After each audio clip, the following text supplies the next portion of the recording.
Merci beaucoup, Monsieur le Président. J'étais encore en train de ranger mes papiers. Monsieur le Vice-président Timmermans, je vous vois là. Monsieur le Commissaire Vella, vous êtes là aussi. J'ai envie de commencer ce soir par un flashback et remonter dans le temps avec tous ceux qui, dans cet hémicycle, étaient avec moi ce soir-là, la nuit du 18 au 19 décembre de l'an dernier.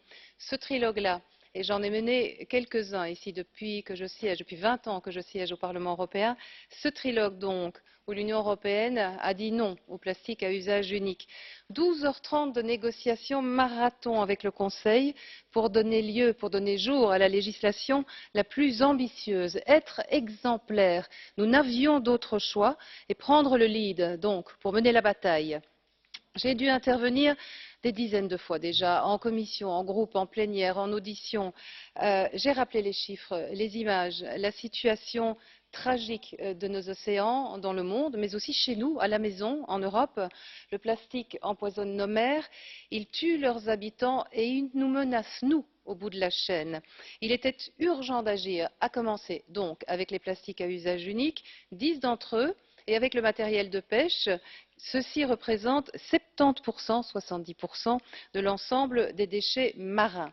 Et nous avons toutes les raisons d'être satisfaits de cet accord conclu cette nuit-là avec la présidence autrichienne. Plusieurs victoires sont à souligner. Et d'abord, l'extension de la liste des plastiques à usage unique qui seront interdits dans 2 ans, 2021, c'est demain, à la liste originale d'interdiction connue, donc les couverts en plastique, les assiettes en plastique, les cotons-tiges, les sticks pour ballons, les touillettes. Nous avons convaincu le Conseil d'ajouter les plastiques oxodégradables et les gobelets et contenants alimentaires en polystyrène expansé, la frigolite. C'est 30% des déchets plastiques, cet ajout.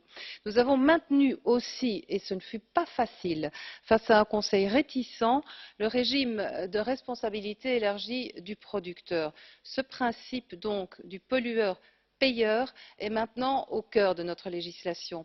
Nous avons obtenu que les fabricants de tabac, pour citer ceux-là, aient l'obligation de financer la collecte, la dépollution et le recyclage des mégots, et ceci dès janvier 2023. C'est un an plus tôt que les autres producteurs.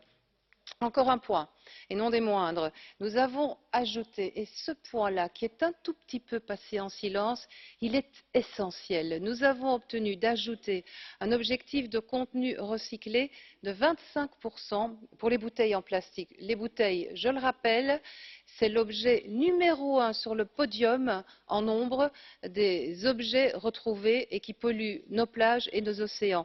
25% donc de contenu recyclé pour 2025, 30% pour 2030. C'est un carburant pour l'économie circulaire.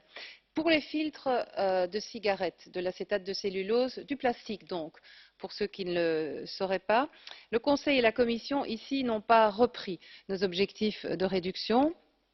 Je le regrette.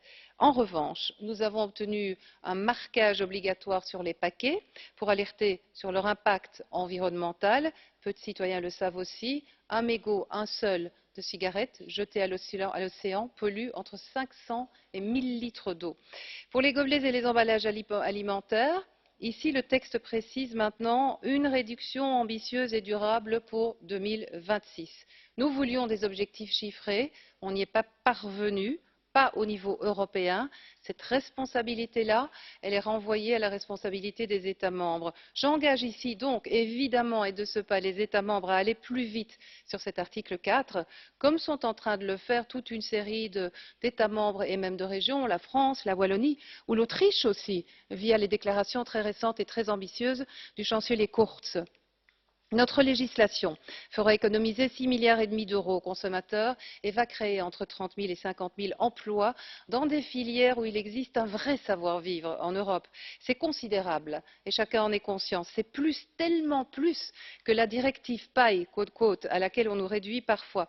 Mais ce n'est pas suffisant. Nous allons avancer encore et sur 3 axes au moins. Une révision ambitieuse de la législation européenne sur l'emballage, avec ici un objectif chiffré sur la réduction réduction des emballages, un plan d'action d'envergure contre les microplastiques, parce que ce sont les macros que nous avons visés ici, et puis un basculement véritable de l'Europe vers l'économie circulaire avec des filières de recyclage de haute qualité. Un dernier mot, et il est très important à mes yeux.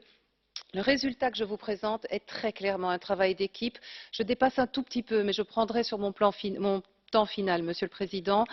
Parlement, Commission, Conseil, nous avons travaillé ensemble, une union sacrée au service d'une ambition. Alors merci, Monsieur Timmermans, pour votre engagement, Monsieur Vella, pour votre enthousiasme. Merci aussi à Daniel Caillera pour la DG Environnement, à la ministre Köstinger pour la présidence autrichienne, et puis surtout, mes plus chaleureux remerciements à mes shadow rapporteurs, Mesdames Auken et Boylan, Messieurs Paolucci, Demesmaeker, Pedicini, Karl-Heinz Florenz, et dans mon équipe, mon équipage, j'ajoute cet essentiel, les citoyens, ces millions d'Européens mobilisés qui nous ont pressés, encouragés à placer le curseur très haut pour les océans, évidemment, pour l'environnement, mais surtout et d'abord pour nous et pour nos enfants. Je vous remercie.